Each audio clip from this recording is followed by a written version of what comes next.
Puppetry is a really great way to kind of hang on to what makes us human. I was always a storyteller. I used to draw comic books, and I really enjoyed drawing, but I was always interested in delving into other medias. Once I discovered puppetry, it was just storytelling again, but with so many other avenues. The exploration in puppetry has been endless, and I don't expect it to ever stop.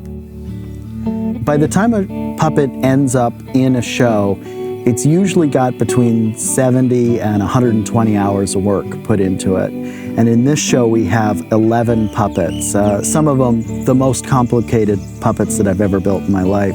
So we're looking at well over 1,000 hours of work that has gone into these puppets for this show. This play is based on the poem by Banjo Patterson, Waltzing Matilda, and I think it's a very important and fundamental part of Australia's history, and this is the only time it's ever been done with marionettes.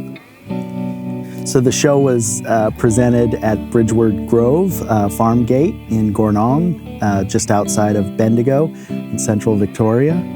It's a wonderful spot in the middle of the country, and the landscape really fits in well with the show that we're doing. Nothing really captures what it's like to be around these little people who move around in this very lifelike way and draw you in. And especially for adults, the ability to suspend that disbelief, you sort of sit down and you first see the puppet, and first you're feeling the novelty of, look at that little stringed wooden thing walking around like it's a person. And within just a few minutes, you've forgotten completely that it's a puppet. You're just captivated by the show.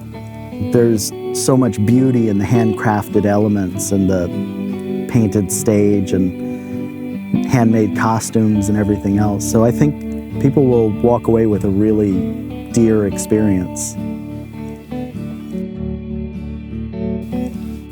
These are the best puppets I've ever built. This show in particular gave me just such tremendous opportunities to make new and original and interesting and novel control movements, and the joining of each puppet. Everything about it was fantastic, and some of the most enjoyable work that I've ever done in my life.